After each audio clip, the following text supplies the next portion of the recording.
Dr. Rand Paul, thank you so much for being here tonight. It's nice to see you. Hey, Rachel. Good to be with you this evening.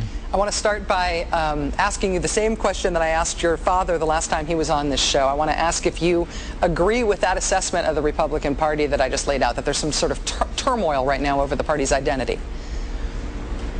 Well, I think so. I think the one thing is the Republican Party's lost their mojo. They've got to find their mojo, and they sure aren't going to find it attacking 97-year-old grandmas. So I think we've got to do a little better than that. As I've gone around the country and the state, I think really the problem is believability. We've lost our believability. It's not that our message is so bad, but we've said, you know, we're fiscal conservatives, and then we doubled the deficit.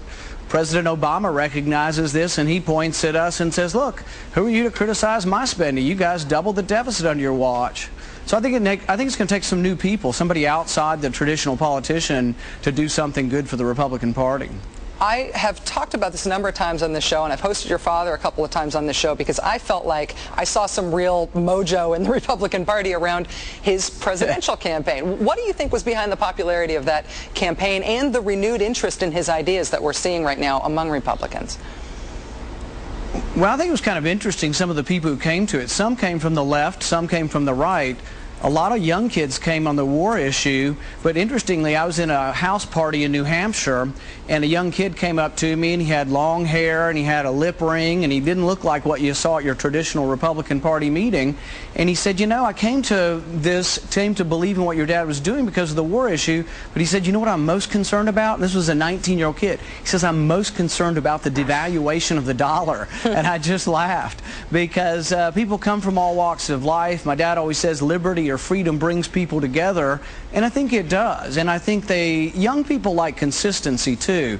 They like someone who says, well, you know, I'm for economic liberty, and the Republicans kind of are, but I'm also for personal liberty. The Democrats often are for civil liberties or personal liberties, but they kind of forget about the guy who owns the Pizza Hut and doesn't want to be overregulated. So I think we need to get a little bit of both, and I think the joining of the two together could be a very popular message. So I think it's a matter of somebody's got to present the message better to the Republican Party. Maybe it's slightly different, but we got to get away from going around justifying torture as our main message, and I think we've got to come out with a better spokesman for our party.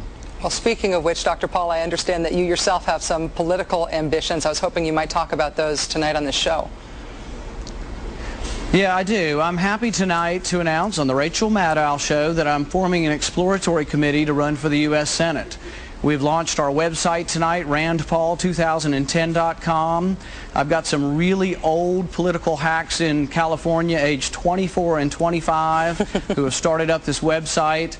You know how they say if you're over 30, you're way old in the computer business. So we've got some mature 24 and 25-year-olds putting this website together for us.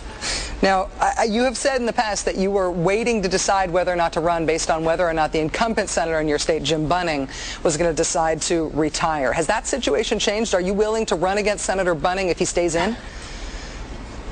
No, I still think that Senator Bunning did a good job voting against the bank bailout, and I've gone around the state saying good things about him.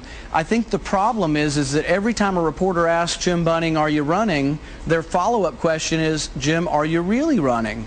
He's done some unusual things in the sense that he's encouraged another candidate to get in the race and start raising money other than myself, as long as they sort of promise they won't run if he keeps running. But that does more to engender doubt about whether he stays in it. And what I hate to see is a politician who might go all the way up to the deadline and pull their papers out an hour before, and then you have one candidate and there's no real primary. And I think the Republican Party is shrinking. As I traveled around the country, I said to people, the real message or the real news story here is not who's winning the Republican primaries, but how small the primary is becoming. I went to a bunch of Republican states, traditional Republican states, and in every one of them, the Democrat primary was bigger than the Republican primary. There's something bad going on, and we need to change it, or we won't be a party anymore. Dr. Rand Paul, thank you so much for joining us tonight, and good luck to you. Hope to have you back on the show soon. Thank you, Rachel.